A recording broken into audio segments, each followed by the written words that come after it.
Today's case takes us to Calgary, a bustling city in Western Canada surrounded by the Rocky Mountains.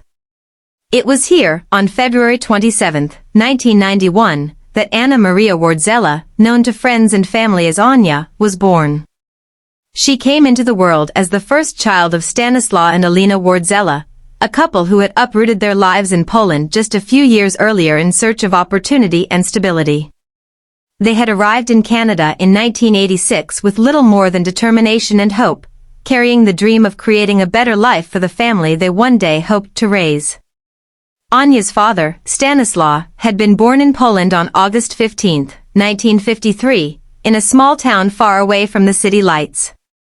As a young man of just 20, he served in the Polish army, an experience that instilled discipline and resilience in him. Through the late 1970s and early 1980s, he worked across several countries, gaining skills, saving money, and preparing for a leap of faith that would ultimately shape his family's destiny.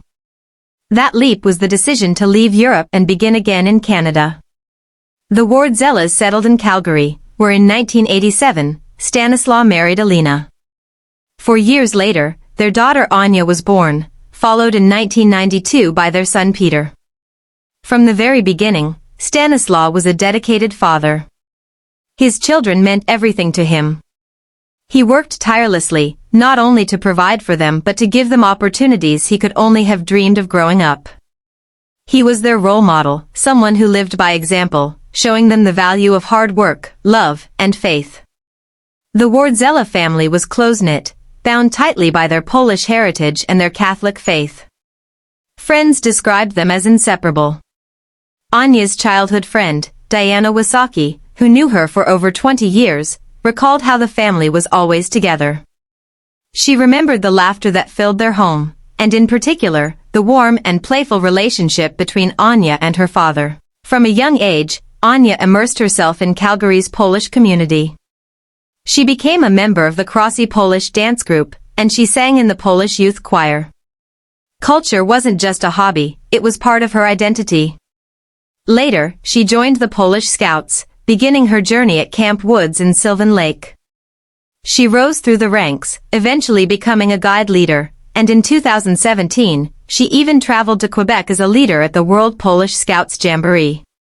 Her dedication didn't stop there. She was also a certified lifeguard and helped organize community events, including conferences that kept the Polish community active and united. Ania's achievements weren't limited to community work. She excelled academically. In 2013, she graduated with 2 degrees, a Bachelor of Arts in French language and a degree in education. That same year, she began her teaching career with Rocky View Schools. She taught first at Springbank Community High, later moving to Airdrie, and eventually teaching at Elizabeth Barrett Elementary School in Cochrane. Students and staff adored her. Rocky View Schools later released a statement saying they were grateful for the positive impact she had on so many lives, noting she would be deeply missed. But while her career and community involvement were impressive, her greatest joy came from motherhood. In 2018, Ania gave birth to her first son, Kezio. 2 years later, she welcomed her daughter, Kalinka, and in 2022, her youngest son, Katsberg. She adored her children, and she shared her love of the outdoors with them. Whether it was hiking in the Rockies or simply enjoying nature close to home, she wanted her children to grow up with the same sense of wonder she had for the world. Her brother Peter, just 18 months younger than her, was one of her closest confidants. They spoke every single day, sometimes through quick chats, other times through long video calls so he could see his niece and nephews. Peter often said that without his sister, he wouldn't be the person he was. She had guided him through life, shaping his choices and encouraging him when he needed it most. His words captured what so many felt about Ania. She touched every heart she came across. Peter also shared a deep relationship with their father, Stanislaw. He described him as his best friend, someone he could call every day, someone who never failed to be excited to see his grandchildren. They had traditions, hunting together every year, camping together every year. As Stanislaw aged, he developed disabilities that made it difficult for him to get around on his own, but Peter had promised to take him on trips, to show him parts of the world he hadn't yet seen. The family's love was evident. To those who knew them, the Wardzellas were the very picture of warmth and togetherness. But behind the scenes, not everything was as perfect as it seemed. Ania had married a man named Benedict Kaminsky, and together they had 3 children. On paper, Benedict seemed like a success story. He had studied petroleum engineering at the University of Alberta and completed a master's in software engineering at the University of Calgary. He was a licensed gun owner, with no prior criminal record. To outsiders, he seemed like a respectable family man. But appearances can be deceiving. According to Peter and others close to Ania, Benedict was controlling. He constantly criticized her. Nothing she did was good enough. He went through her phone, interrogated her about who she was talking to, and maintained an almost suffocating level of surveillance.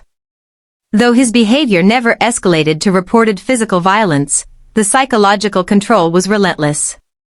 There were no domestic violence reports, no calls to police, but the red flags were there, warning signs that only became devastatingly clear in hindsight. On Christmas Day 2024, the Wardzella family gathered at Stanislaw and Alina's home in Calgary's Kenora neighborhood. It should have been a joyful time, but the atmosphere was tense. Peter later described Benedict as off that day. He recalled a disturbing moment when Benedict repeatedly argued with Ania, 3 times in under a minute, over something as trivial as how she was cutting pickles. The tension grew worse when the couple's son wanted to sit next to his grandfather instead of his father. Benedict became antagonistic, pushing Ania away in front of the family. Peter nearly stepped in physically, ready to fight him.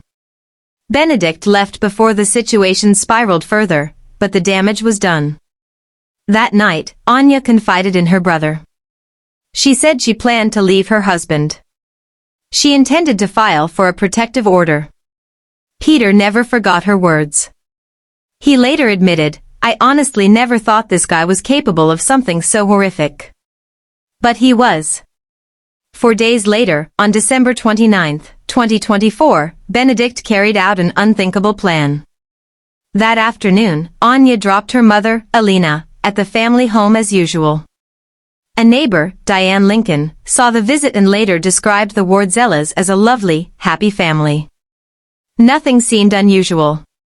That evening, Peter was texting his sister like always, unaware that it would be their last conversation.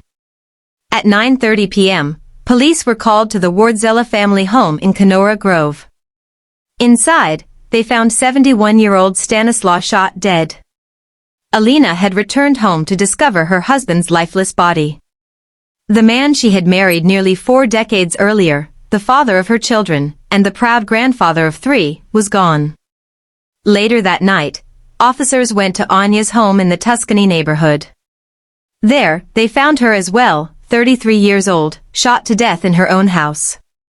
Her 3 young children had been inside, forced to witness their mother's murder. Benedict had fled the scene but had left the children safely with relatives before disappearing. The following day, Calgary police confirmed what many feared. The victims were Ania and her father, and the suspect was her husband, Benedict Kaminsky. Police described the murders as targeted and domestic in nature. An Alberta emergency alert was issued on December 30, 2024. It was rare for domestic violence cases, but Benedict was armed, dangerous, and on the run. The alert warned residents not to approach him. Police described him, his clothing, and the black Nissan Pathfinder he was believed to be driving. Communities across Calgary and the surrounding areas were on edge. The search ended the following afternoon. Police received tips about a vehicle parked in the Water Valley area, northwest of Calgary. Officers arrived to find Benedict near his car. He was dead, he had taken his own life. His 36-hour reign of terror was over, but for the Wardzella family, the nightmare had only begun. Peter later spoke publicly about his sister and father, his voice breaking as he admitted he was shattered. His mother was shattered. Life, he said, would never be the same again. In the days that followed, friends and community members rallied. A GoFundMe campaign raised over $341,000 to support Ania's 3 children. The funds were transferred to Alina to help with their care and education. Peter and his mother promised to raise the children, to adopt them and give them the life Ania had wanted for them. On January 11, 2025, a funeral mass was held for both Ania and Stanislaw at Our Lady Queen of Peace Catholic Church. Hundreds attended. Instead of flowers, the family requested donations to organizations helping victims of domestic violence. What happened to Ania and her father is every family's worst nightmare. A festive celebration turned into a violent argument. A decision to break free from an abusive relationship was met with the ultimate act of control. 2 lives were stolen. 3 children were left without their mother and grandfather. And a family was torn apart forever. But their story does not end in tragedy alone. Ania and Stanislaw's legacy lives on, in the children Ania loved, in the students she taught, in the community they helped build, and in the memories of those who will never forget them. Please, don't forget Ania and Stanislaw.